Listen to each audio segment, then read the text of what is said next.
Alhamdulillah, wassalatu wassalamu ala Rasulillah.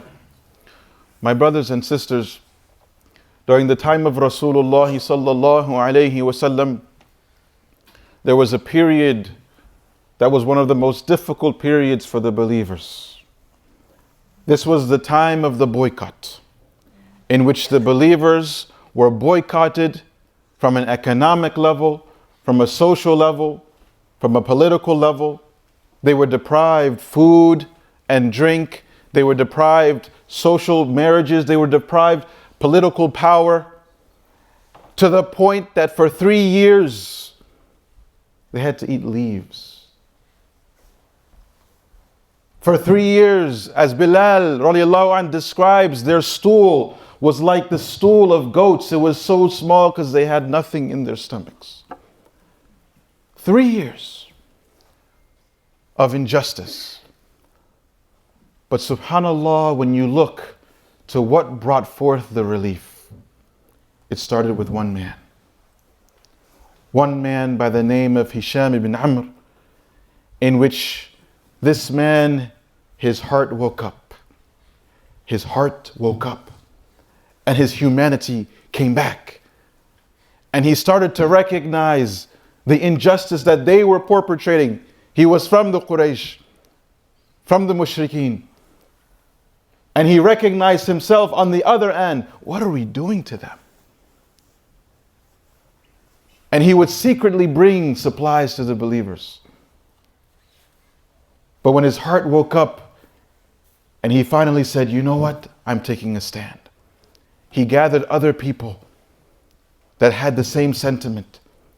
And they started to rally and make a case to stop this injustice.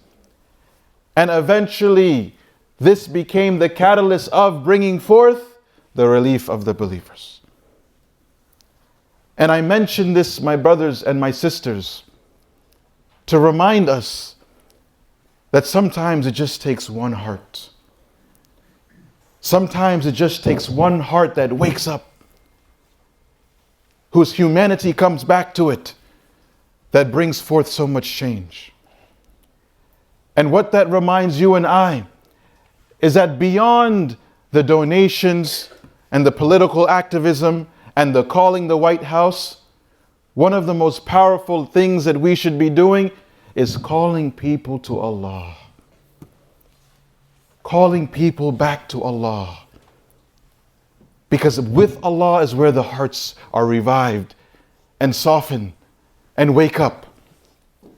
And therefore the da'wah, just the da'wah in your workplace, in your school, in your neighborhoods, just being beautiful representations of people who submit to God, submit to Allah, is a powerful form of standing for justice. Because you don't know which heart that you inspired because of your good character, because of your calling to Islam, that would be the catalyst for change. So I remind myself, and I remind all of us, to continue in our advocacy, in our standing for justice, in our working for Allah subhanahu wa ta'ala. May Allah subhanahu wa ta'ala bring relief to all of our brothers and sisters, all human beings suffering injustice. May Allah subhanahu wa ta'ala help us to live the way of the prophets, the way of Rasulullah sallallahu alayhi wasallam, and to be beautiful tools for bringing forth peace and security to the globe. Allahumma ya muqallib al-qulub, thabbit qulubana ala dinik.